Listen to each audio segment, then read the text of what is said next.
Hello student, welcome to second lecture of buyback of share. In this lecture, we will start steps of buyback of share. Before starting the second lecture, I remind you what we had learned in lecture 1. Process, how the general public become a shareholder, how company buyback shares, meaning and objectives of buyback of share.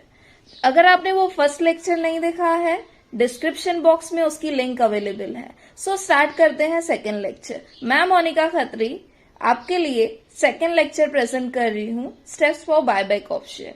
देखो, step start करने से पहले मैं आपको एक story बताऊंगी. वो story related किससे रहेगी? हमारे बायबैक ऑफ शेयर से रिलेटेड रहेगी.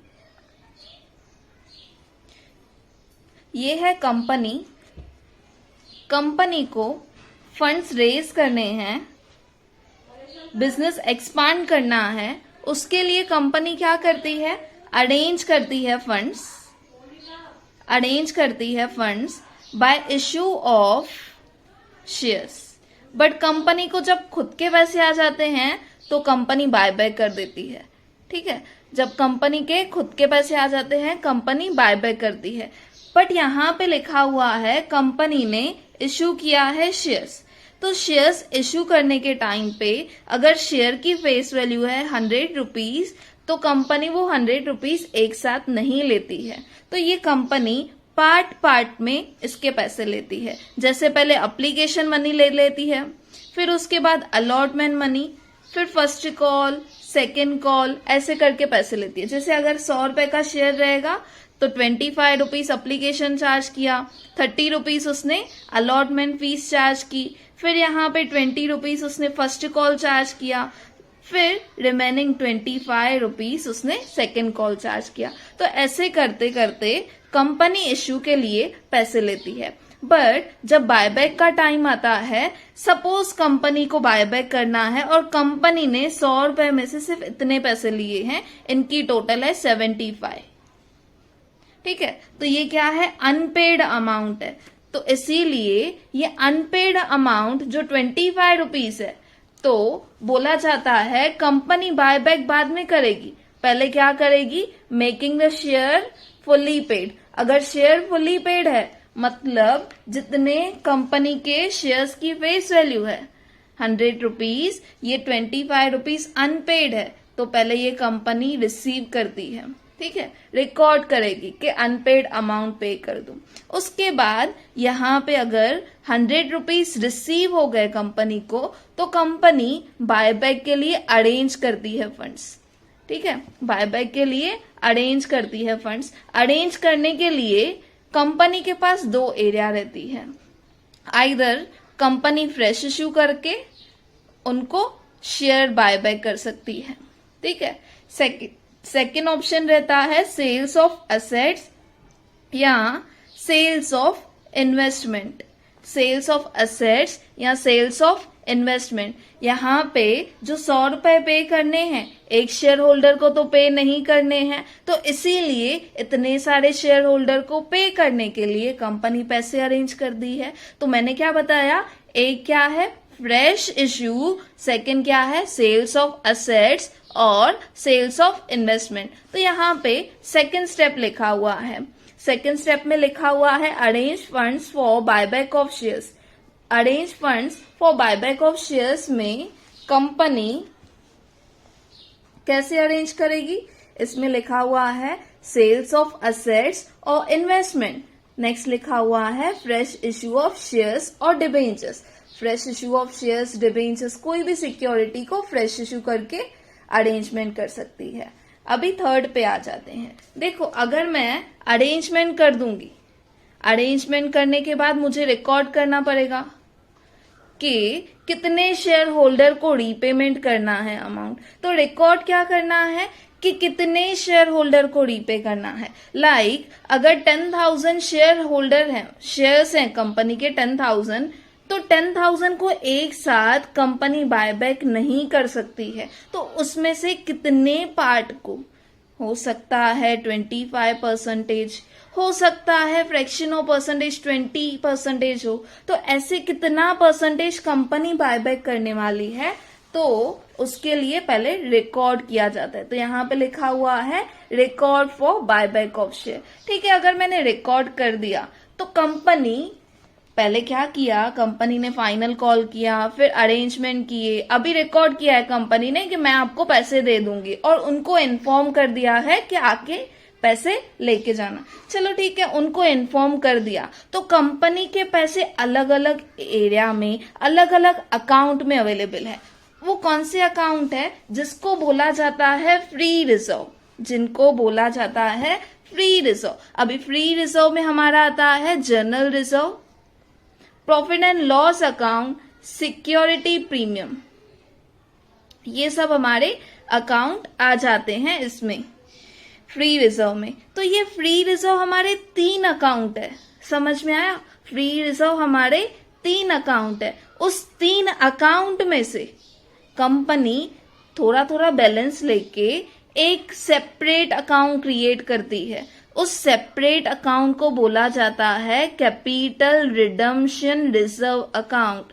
कैपिटल रिडम्पशन रिजर्व अकाउंट ये एक टेम्पररी अकाउंट होता है, ये एक टेम्पररी अकाउंट होता है। कंपनी ऑपरेट करती है, कंपनी ऑपरेट करती है रीपे करने के लिए, रीपे करने के लिए। किसको रीपे करना है? हमारे इक्विटी शेयर होल्डर को।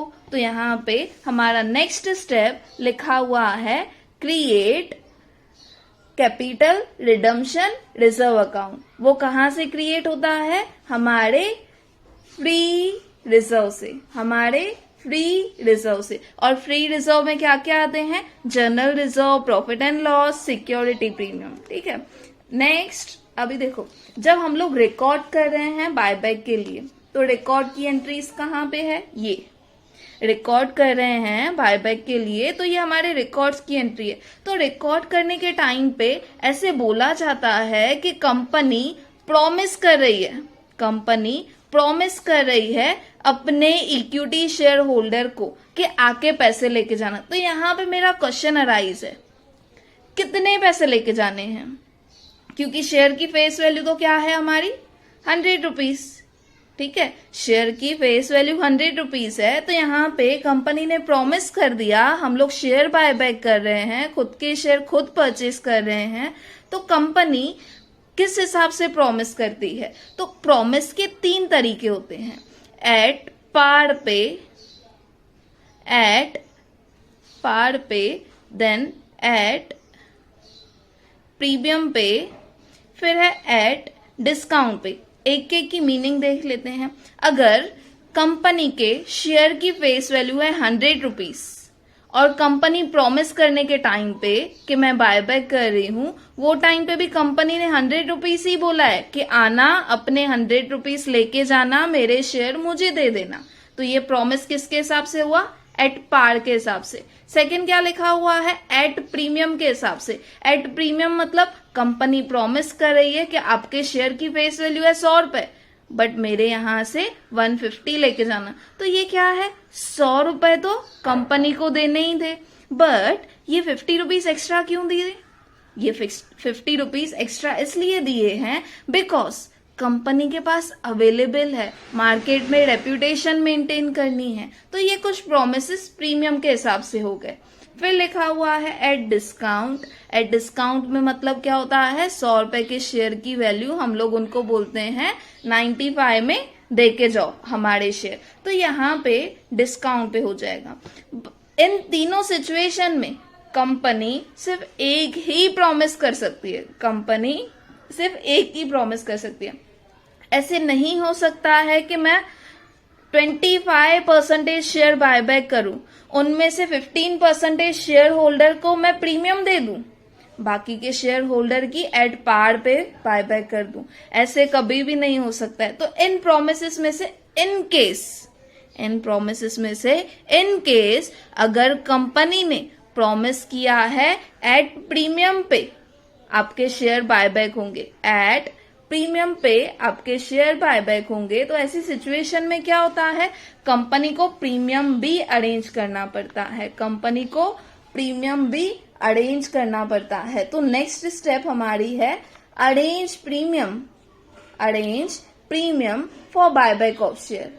ठीक है, अगर प्रीमियम अरेंज हो गया, प्रीमियम क्या है, मैंने क्या किया था, पहले फाइनल कॉल किया था कि पूरे पैसे देके जाओगे तो हम लोग बायबैक करेंगे, फाइनल कॉल किया था। फिर मैंने पैसे अरेंज किए थे, पैसे नहीं थे तो फ्रेश इश्यू किया था, सेल्स ऑफ असेट्स किए थे या सेल्स ऑफ इन्वेस्टमेंट की थी। यहां तक हम लोगों को समझ में आ गया। फिर आगे मैंने क्या किया था, पैसे तो अरेंज हो गए, फिर मैं क्या करूंगी, प्रॉमिस करूंगी आके पैसे लेके जाओ। फिर वो प्रॉमिस करने के बाद मैं क्या करूंगी, अलग अलग अकाउंट से पैसे एक ही अकाउंट में ट्रांसफर करके रखूंगी।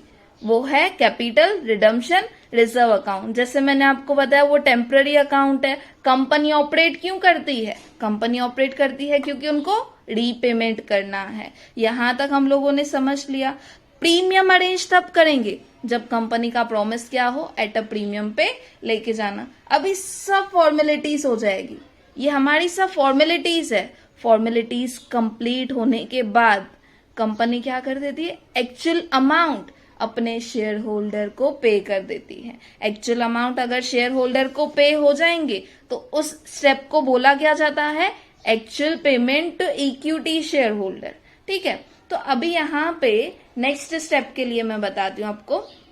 जैसे कि देख रहे हैं हम लोग, मैं पकड़ रही हूं कि कंपनी के 10,000 शेयर्स थे, उनमें से कंपनी ने 25% डिसाइड किया है बायबैक करने का। तो मतलब कंपनी ने 2,500 शेयर्स बायबैक किए हैं। ठीक है, तो रिमेनिंग कितने हैं हमारे, 75%, जिसको बोला जा सकता है 7,500। तो ये रिमेनिंग शेयर होल्डर है जो कंपनी के अभी तक शेयर होल्डर है। क्यों, क्योंकि कंपनी ने उनके शेयर बायबैक ही नहीं किए हैं। तो रिमेनिंग शेयर होल्डर को भी बेनिफिट देती है company by issuing of bonus share. उनको अभी कंपनी क्या देगी, बोनस शेयर इश्यू करके देगी। डियर स्टूडेंट, यहाँ पे मैं वीडियो को पॉज कर रही हूँ, आप स्क्रीनशॉट ले लो, लिख लो। समझ में आ गया, ठीक है। नहीं समझा, आप अपने क्वेरीज हमारे ईमेल एड्रेस पे मेल कर सकते हो, वो डिस्क्रिप्शन बॉक्स में अवेलेबल है। बट मैंने आपको बोला था लेक्चर 1 की भी डिस्क्रिप्शन बॉक्स में लिंक अवेलेबल है, तो वो भी देखना ना भूलना। अभी ये तो हमारा सेकेंड लेक्चर में हम लोगों ने स्टेप सीखा है, बट हमारे एग्जाम में हम लोगों को जर्नल एंट्रीज पास करनी है, तो वो जर्नल एंट्रीज हम लोग लेक्चर नंबर 3 में सीखेंगे। तो सब्सक्रिप्शन करना ना भूलना और लेक्चर 3 देखना भी बिल्कुल ना भूलना। Thank you so much and take care.